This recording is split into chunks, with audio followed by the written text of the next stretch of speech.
Salut à tous. Alors, le sujet que le Seigneur m'a mis à cœur aujourd'hui est le suivant. Jésus-Christ, briseur de chaînes. Alors, comme vous le savez tous, Jésus-Christ est la lumière de ce monde. Et quiconque le suit ne marchera pas dans les ténèbres, mais il aura la lumière de la vie.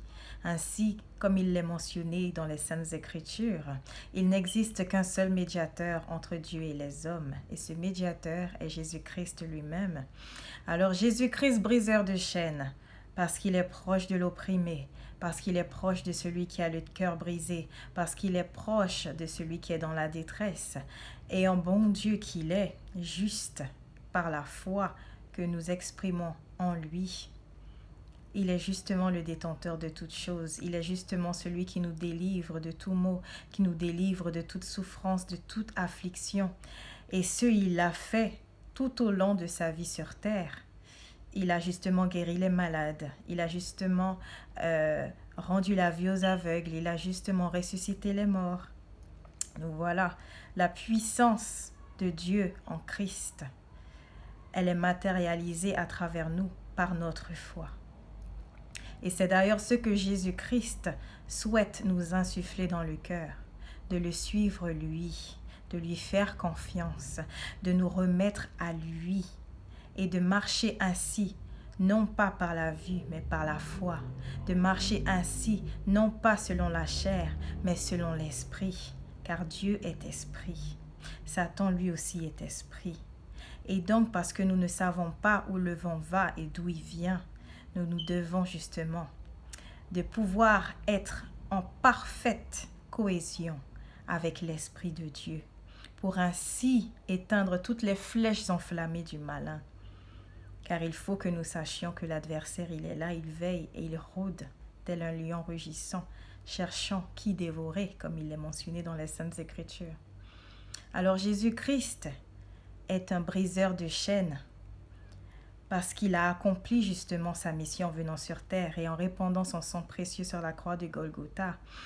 Il a ainsi fait que la promesse de Dieu faite à Abraham a été tenue.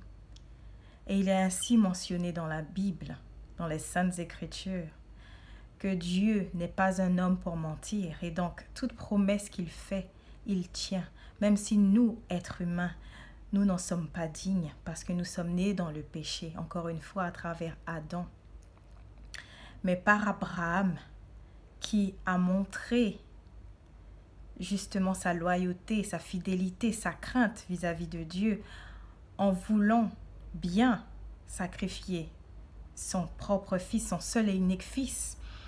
Ainsi Dieu lui-même nous l'a rendu par Jésus-Christ, en sacrifiant lui-même Dieu son seul et unique fils, en répandant son propre sang pour toute une multitude d'êtres humains que nous constituons aujourd'hui.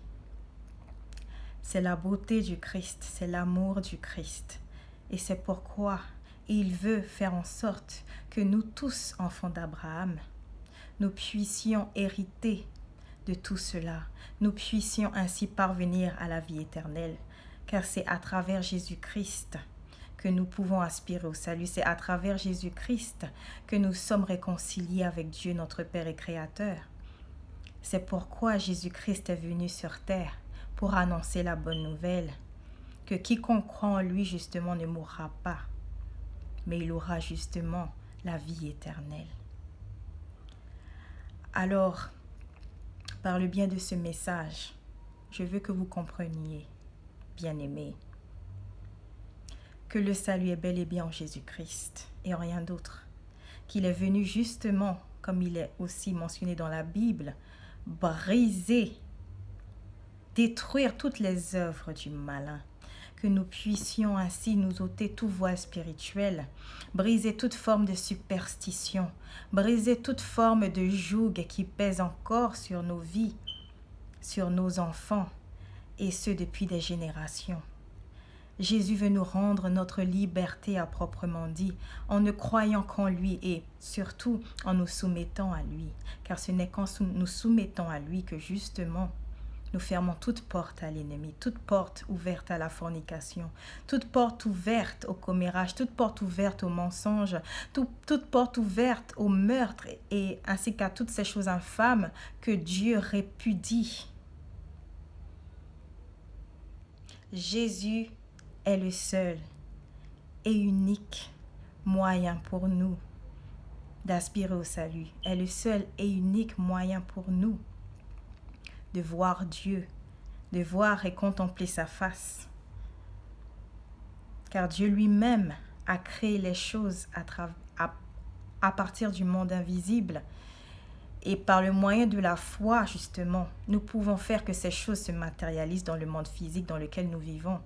N'oublions pas, bien-aimés, que cette terre que nous occupons n'est pas notre véritable demeure. Notre véritable demeure se trouve dans les lieux très hauts, très saints, où se trouve Dieu lui-même.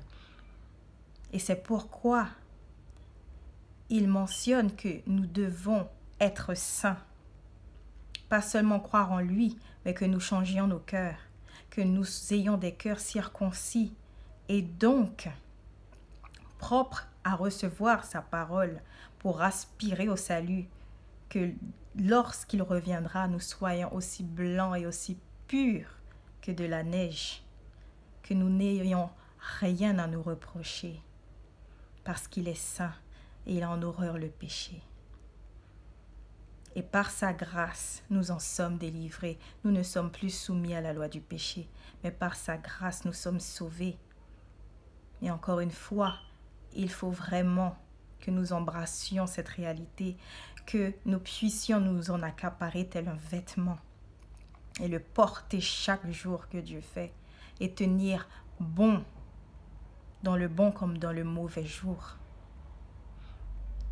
Aspirer ainsi à embrasser ses commandements, à les appliquer dans chaque aspect de nos vies. Et c'est avec lui, à travers lui, pour lui, que cette victoire qu'il a d'ores et déjà obtenue sur ce monde prend effet dans nos vies. Voilà. Donc il est vrai que Satan est le Dieu de ce monde.